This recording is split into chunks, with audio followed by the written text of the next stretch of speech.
नमस्कार, आप देख रहे हैं डीडी लाइव सच की आवाज में नार मनोहर। सरकार और किसानों के बीच 7वें दौर की बातचीत आज क्या होगा सुलह? केंद्र सरकार द्वारा पारित 3 कृषि कानूनों को रद्द करवाने के लिए देश के विभिन्न किसान संगठन पिछले 40 दिनों से धरने पर बैठे हैं। जहां किसान संगठन 3 कृषि कानूनों को रद्द करने व एमएसपी पर कानूनी गारंटी देने की मांग कर रहे हैं। आज केंद्र सरकार व किसान संगठनों के बीच 7वें दौर की बातचीत होनी है। अगर आज कोई बात नहीं बनी तो 26 जनवरी को किसान बड़ा मूवमेंट की योजना बनाते हुए नजर आ रहे हैं।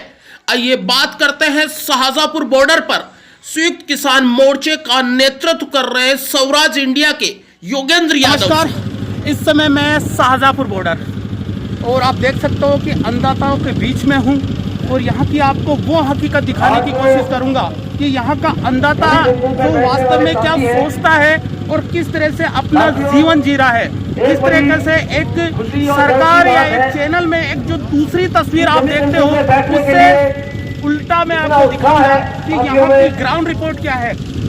नाम आते हैं स्वराज इंडिया से, तो आपने अक्सर नाम सुना होगा, जो अपने विचारों से निर्बाध विचार और निष्पक्ष विचारों के लिए पहचाने जाते हैं।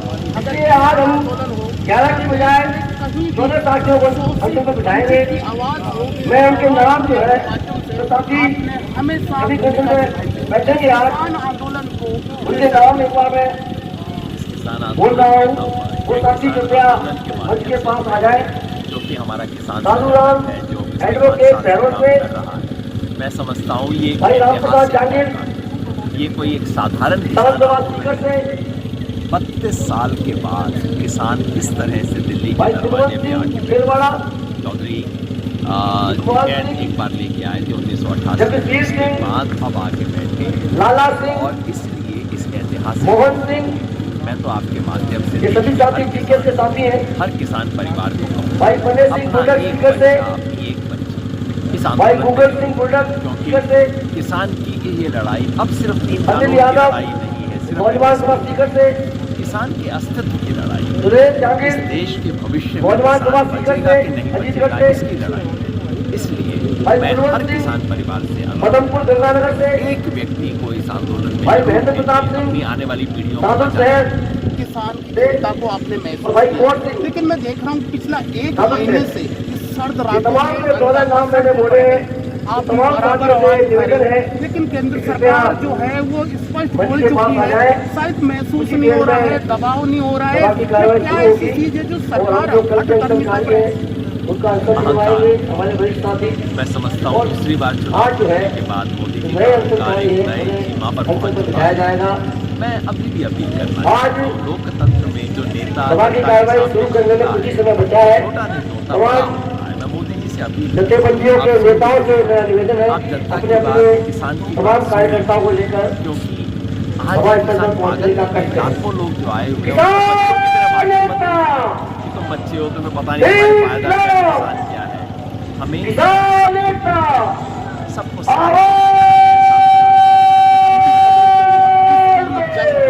इस जंग को मैं देखता हूँ गांव ढाणी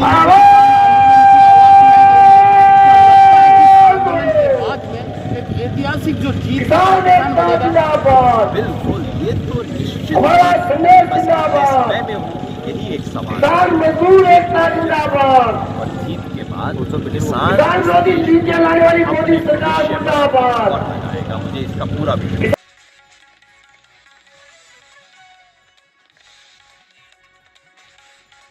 पहले दिन से हूँ और किसान आंदोलन की तरफ से जिम्मेवारी मुझे दी गई थी कि 3 तरफ तो मोर्चे बन गए हैं, दक्षिण का मोर्चा अभी नहीं बना, तो अब वो मोर्चा कायम है और आप देख रहे हैं हर दिन बड़ा और बड़ा होता जा रहा है। बिल्कुल, राजस्थान ने अपनी जो संघर्ष की क्षमता है दोबारा दिखाई है, हरियाणा भी जुड़ गए हैं। और जहाँ तक आज की मीटिंग का संबंध है, मैं सच बताऊँ मुझे बहुत ज़्यादा उम्मीद नहीं है, क्योंकि एक तरफ तो सरकार अच्छी अच्छी चिट्ठियां लिखती है, आइए खुले मन से वार्ता करेंगे, सर झुका के किसान से वार्ता करेंगे।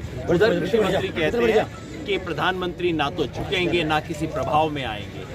तो जब वो ये कहते हैं इसका मतलब है कि नीयत साफ नहीं। नहीं, सही बात कर। और उधर प्रधानमंत्री कहते हैं कि भाई यहाँ तू उधर हो जाना तो कोई कोई बात जरूरी नहीं क्यों रजिस्टर करूंगा। पर रखा है? प्रधानमंत्री कहते हैं किसानों को गुमराह किया जा रहा है, ये सब।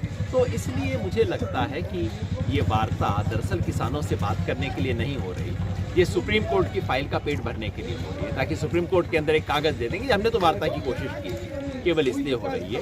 फिर भी हमने चूंकि कहा कि हम वार्ता करेंगे, इसलिए हमने उसको स्वीकार किया। हमने केवल एक शर्त रखी है कि वार्ता हमारे एजेंडा पे हो, और हमारा एजेंडा है कि तीनों कानूनों को रद्द करने का तरीका क्या होगा। अब तरीके पे बात होगी, कानूनों को रद्द करना है कि नहीं उस पर बात नहीं है। आप संशोधन अगर केंद्र सरकार करना चाहती है तो उसमें आप कितना समर्थन करेंगे? संशोधन ठीक है या रद्द ही जरूरी है? ये बात 5 तारीख को केंद्र सरकार ने हमें कही थी मुंह जबानी, उसी समय हमने खारिज कर दिया था। हमने कहा था कि हमें संशोधन नहीं, ये 3 कानूनों की जो जबरदस्ती गिफ्ट है, हमें ये गिफ्ट नहीं चाहिए, हमें वापस करनी है। और तब से सरकार अड़ी हुई। आप मोटी बात समझे ना, मैं आपको कहूँ कि मैं आपको एक गिफ्ट देना चाहता हूँ, आपको ना भाई सब नहीं चाहिए, मैं कहूँ भाई जरूर ले ले, तो आप कहोगे ना भाई बिल्कुल नहीं चाहिए, वापस ले लो। उसके बाद मैं कहूँ नहीं मैंने गिफ्ट दिया, तेरे को लेनी पड़ेगी। तो आप बताइए मैं जिद्दी हूँ कि आप जिद्दी हैं? तो सर ऐसा है कि अगर मान लो जैसे कानून वापस नहीं होते हैं तो ये संघर्ष कितने लंबा चलने की उम्मीद है, कितना लंबा चला पाओगे? किसान तो संकल्प करके आया कि इस लड़ाई को जीत के ही जाए, क्योंकि अगर ये लड़ाई नहीं जीती तो अगले 20 साल तक इस देश में कोई आंदोलन खड़ा नहीं होगा, किसानों की कोई हैसियत नहीं होगी। ये लड़ाई जीतेंगे 20 दरवाजे खुलेंगे। अशोक गहलोत भी खड़े होकर किसान से बात करेंगे अगर ये लड़ाई हम जीते, और नहीं जीते तो एसडीएम भी आपको पूछेगा